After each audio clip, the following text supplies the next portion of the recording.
Guys, বিয়ে নিয়ে ব্যবসা এইটা খুব প্রচলিত হচ্ছে ইদানিং। এটা হচ্ছে যে বিজয় দেবরকোন্ডা আর হচ্ছে যে রশ্মিকা মান্ধানার যে ম্যারেজ হইলো, ঠিক আছে, ওরা কিন্তু একটা বড় সড়ো অ্যানাউন্সমেন্ট করে এটা প্রকাশ করছিল যে তারা এত তারিখে বিয়ে করবে। কিন্তু বিয়ে নিয়ে ব্যবসা এটা প্রচলিত হচ্ছে যে অনেক টিভি চ্যানেল নিউজ করতেছে যে বিয়ে নিয়ে ব্যবসা, যে এটা আসলে কি, আপনারা কি জানেন যে বিয়ে নিয়ে ব্যবসা? আর হচ্ছে যে এরা এত বড় সেলিব্রিটি, ঠিক আছে, মানে হলিউড নাকি বলিউডের এত বড় যে অ্যাক্টর দুইজন, ঠিক আছে। আর রশ্মিকা মান্দানার কিন্তু অত বড় বড় সিনিয়র অ্যাক্টর না, বাট সে মুভিগুলো করে অনেক ভালো ভালো, অনেক সিনিয়র অ্যাক্টরের মতো, ঠিক আছে। তার থেকেও বড় বড় অ্যাক্টর আছে। তো এখন মেন প্রচলিত হচ্ছে যে যেটা মেন কথা হচ্ছে যেটা যে বিয়ে নিয়ে ব্যবসা, আসলে এটি কি, কি হয়েছে এই কথাটা নিয়ে যে কেন তো সমালোচনা হচ্ছে, তারা এটা কি জানেন, আদৌ জানেন? আসলে এই ভিডিওতে এইটাই এক্সপ্লেইন করবো। আর আমার 2 সেকেন্ড ভিডিওতে কিন্তু 60K সাবস্ক্রাইবার পূরণ হয়ে গেছে। তো থ্যাংক ইউ গাইস, সবাইকে আন্তরিক ভালোবাসা এবং সবাইকে অভিনন্দন। যে অভিনন্দনটা আমাকে বলা উচিত, সবাই কমেন্টে বলবেন, ঠিক আছে। আর হ্যাঁ, আপনি যদি নতুন মেম্বার হয়ে থাকেন তাহলে অবভিয়াসলি চ্যানেলটা সাবস্ক্রাইব করে দেবেন। গাইস, আমি আপনাদের এটা ডিটেলসে এক্সপ্লেইন করি যেটা হচ্ছে যে সমস্যাটা কী আর কেন এত সমালোচিত হচ্ছে, ঠিক আছে। I will show you. এখানে স্পষ্ট ভাষায় যেটা বলা আছে, রশ্মিকা মান্দানা ও বিজয় দেবরকোন্ডা তাদের বিয়ের ভিডিও কাভারেজ বিক্রয়ে 60 থেকে 80 কোটি টাকার একটি প্রস্তাব আসে, ঠিক আছে। 60 থেকে 80 কোটি টাকার প্রস্তাব আসে, যেখানে তারা মুভি করেছে যে 3-4 কোটি টাকায়, ঠিক আছে, ডিল করে। আর সেখানে তাদের বিয়ের যে একটা ভিডিও কাভারেজ আছে, ঠিক আছে, ওই কাভারেজটাই প্রস্তাব এসেছে যে 60 থেকে 80 কোটি টাকার প্রস্তাব আসে, ঠিক আছে। কিন্তু তারা ফিরিয়ে দেয়, ওটাকে রিজেক্ট করে দেয়, ওই প্রস্তাবটাকে রিজেক্ট করে দেয়, যে প্রপোজালটা আসলে ওইটা রিজেক্ট করে দেয়। তারপরে কি লিখছে, ফিরিয়ে দিয়েছেন কারণ তারা এই বিষয়টি মুহূর্তকে ব্যক্তিগত ও ঘরোয়াভাবে রাখতে চান, ঠিক আছে। 168, তারা তাদের বিয়েটি বাণিজ্যকরণের চাননি, ঠিক আছে। বিয়ে নিয়ে ব্যবসা যেটা বলতেছে, যে আমি এর আগে যেটা বলতেছি যে টিভি চ্যানেল যে নিউজগুলো করছে ওটাই ফেক, ঠিক আছে। যে ব্যবসা যেটা ট্যাগ লাগাইছিল ওটা কিন্তু ফেক।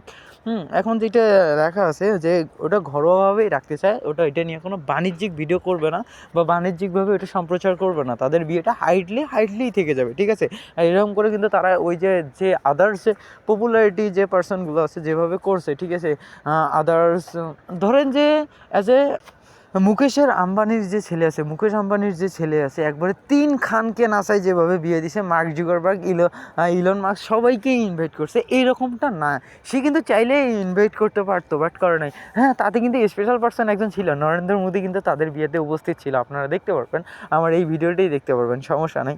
এখন এইখানে যেটা লেখা আছে যে এবং নয়তো তারা ও ভগ্নেশ শিবেনের বিয়ের আইন জটিলতা থেকে শিক্ষা নিয়ে তারা এই সিদ্ধান্ত নিয়েছেন।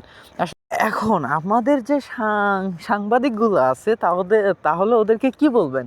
সাংবাদিকের থেকে সাংঘাতিক বেশি, তাই না? ওরা হচ্ছে যে এমন এমন নিউজ করবে যেটা হচ্ছে যে আপনাকে আপসেট করে দেবে, তাই না? ওদের টাইটেল এবং থাম্বনেল দেখলে বুঝতে পারবেন যে ওরা আপনাকে কতটা সিরিয়াসলি ভাবে বলতেছে আর কতটা না। এখন যেটা কথা হলো, এটা তো পেয়ে গেছেন, তাই না? এখন ওদের যে সিক্রেট বিষয়টা যেটা আছে, প্রাইভেসিটাও, ওইটা জানবো আমরা, যে এটা কী বলছিল, তারা কেন এটা করছিল, ঠিক আছে। মূলত কারণগুলো নিচে দেওয়া হলো, ঠিক আছে। ব্যক্তিগত গোপনতা বা হচ্ছে যে সেলফ প্রাইভেসি যেটা আছে। এখন বিজয় দেবরকোন্ডা তার ব্যক্তিগত জীবনে আড়াল রাখতে পছন্দ করেন, ঠিক আছে, যে তিনি শো অফ করতে পছন্দ করেন না। এবং দেখবেন যে জোসেফ বা সালমান খান যা আছে, ঠিক আছে, যে মানে ইন্টারেস্টিং ক্যারেক্টারগুলো যেগুলো আছে বলিউডের, ঠিক আছে, তারা কিন্তু সবাই তাদের কার কালেকশন সবাই দেখছেন, দেখাইছি, ঠিক আছে। বাট বিজয় দেবরকোন্ডা কিন্তু এখন পর্যন্ত কোনো কিছু পাবলিশ করে নাই, তার কী কী আছে নাই, সে কিন্তু সেরকম করে পাবলিশ করে নাই। তার ব্যক্তিগত জিনিসগুলো সে সবসময় প্রাইভেসিই রাখে। মুভিতে যেটা দেখে সেটা তো আনফর্চুনেটলি ডিরেক্টরের অনুযায়ী দেখতে হবে। যেমন তার হচ্ছে যে ডিয়ার কমরেড আছে বা আদার্স যে মুভিগুলো আছে, সেই মুভিগুলো কিন্তু তার অ্যাক্টিংগুলো ছিল ফ্যান্টাস্টিক, ঠিক আছে। এখন যেটা আছে, তিনি চাননি তার বিয়ের একটি ভিডিও বাণিজ্যিক শোতে পরিণত হোক। এটা কথাটা ক্লিয়ার পাইছেন, তাই না? এখন সে কিন্তু এটা বলছে যে আমার ভিডিও নিয়ে কোনো বাণিজ্যিক ভিডিও হবে না, কোনো বাণিজ্যিক হবে না, এটা প্রাইভেসিই থাকবে, ঠিক আছে। তাদের গোপনীয়তাটা আমার কিন্তু ইন্টারেস্টিং লাগছে, ঠিক আছে। কার কাছে কেমন লাগছে এটা কমেন্ট বক্স হলো আছে, অবভিয়াসলি ধুমসে কমেন্ট করেন, নো প্রবলেম, কোনো সমস্যা নেই। আপনার কমেন্টগুলো হাইলাইট করা হবে, আমি ওই কমেন্টগুলো হাইলাইট করে দিব। এখন ইন্টারেস্টিং বিষয় যেটা হচ্ছে যে আমি কিন্তু এটা কল্পনা করছি না, যখন ডিয়ার কমরেড মুভি দেখছি যে তখন এটা কোনো কিছু একটা হবে, অবভিয়াসলি তখন এটা হয়ে গেল। আর এটা কিন্তু ভালো হয়েছে, তাই না, যে বিজয় দেবরকোন্ডা আর হচ্ছে যে এরা কিন্তু দুইজনেই তামিলনাড়ুর, ঠিক আছে। ইন্ডিয়ার যে তামিলনাড়ু আছে, তামিলনাড়ুর অ্যাক্টর। আর গাইস তাদের হচ্ছে যে এই ইয়েটা যে আছে ঠিক আছে ম্যারেজ ভিডিওটা, এটা অনেক টিভি চ্যানেল কিন্তু পাবলিশ করে নেই, অনেকেই করছে অনেকেই করে নাই। বাংলাদেশের অনেক টিভি চ্যানেল যেমন আছে, বড় বড় টিভি চ্যানেলগুলো আছে, নিউজ চ্যানেলগুলো আছে, এগুলো কিন্তু হাইলাইট করে দিছে যে তাদের ম্যারেজ ইয়াটা, কিন্তু ইন্ডিয়ার কোনো ইয়াতে দেখে নাই। বা এবং যে মোদি গেছে এখানে, নরেন্দ্র মোদি গেছে, সেটাও কিন্তু হাইলাইট করে নাই। তাহলে দেখেন যে তাদের প্রাইভেসিটা কোন লেভেলের, তাই না?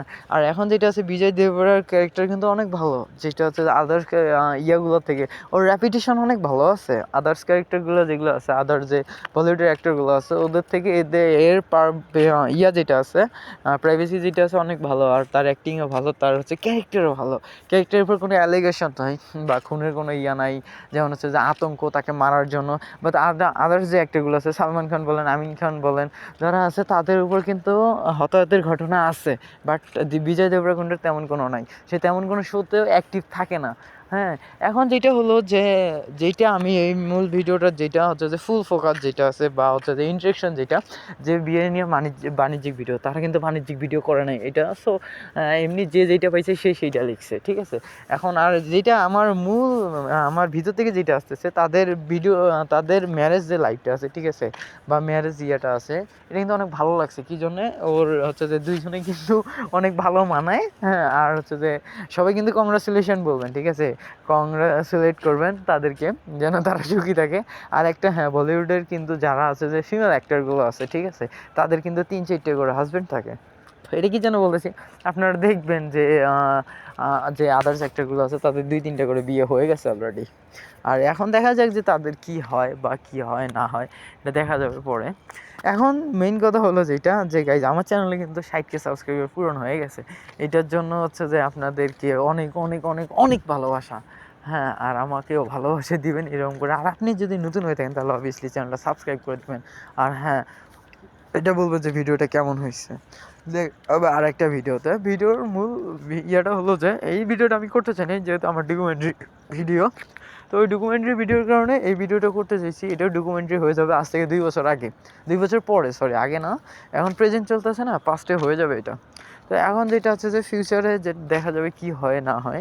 তো এখন কমেন্ট বক্স খোলা আছে, আর video share, like, comment, share, subscribe সবগুলো করে দেবেন উড়াধুরা। আর হ্যাঁ, ভিডিওটা কিন্তু প্রচুর পরিমাণে শেয়ার করতে হবে, চ্যানেলটা এখনও ডাউন আছে।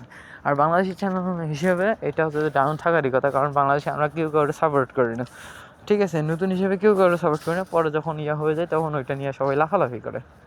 তো গাইজ, এখন কথা হলো যেটা, দেখা হবে আরেকটা ভিডিওতে। নেক্সট ভিডিওটা হচ্ছে যে ওইটা ইন্ডিয়ার একটা সিঙ্গার, মনে নাই, MC স্টান, ঠিক আছে, MC স্টানকে নিয়ে হবে।